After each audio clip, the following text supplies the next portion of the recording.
సినీ నటుడు ప్రకాష్ రాజు మొన్న కేరళ లిటరేచర్ ఫెస్టివల్లో ఏదైతే ఒక స్టేట్మెంట్ రిలీజ్ చేస్తూ మాట్లాడుతూ ఆయన మళ్ళీ ఒకసారి నోరు బారేసుకున్నాడు హిందూ దేవతల మీద, రామాయణం మీద.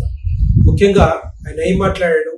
శ్రీరాముడు లక్ష్మణుడు వలస కూలీలని, అడవిలో పండ్లు దొంగిలించాలని, భారతదేశం ఇది దక్షిణ భారతదేశం ఉత్తర భారతదేశం మధ్యలో ప్రజల మధ్యలో చిచ్చు రేపడానికి, విద్వేషాలను రెచ్చగొట్టడానికి చేసిన ఏవైతే స్టేట్మెంట్స్ ఉన్నాయో ప్రకాష్ రాజ్ మీరు వెనక్కి తీసుకోవాలి. ఇట్లాంటి మాటలు మళ్ళీ మీరు హిందూ దేవతల మీద, రామాయణం మీద, భాగవతం మీద ఇష్టం వచ్చినట్టుగా మాట్లాడితే మళ్ళీ ఎట్టి పరిస్థితుల్లో ఊరుకునేది ఉండవు.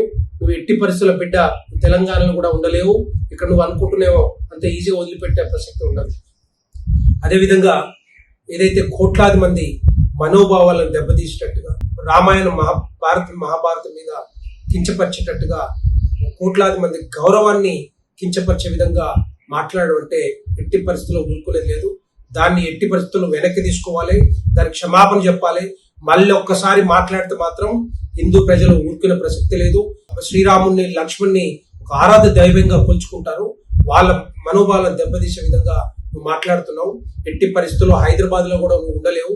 ఇంకొకసారి ఎక్కడైనా నోరు బారేసుకున్నావు అంటే అంత ఈజీగా వదిలిపెట్టే ప్రసక్తి ఉండదు. ఖబర్దార్ ప్రకాష్ రాజ్, దాన్ని మళ్ళీ ఒక్కసారి అదే మాట్లాడకుండా నువ్వు కంట్రోల్ చేసుకోవాల్సిన అవసరం ఉంది.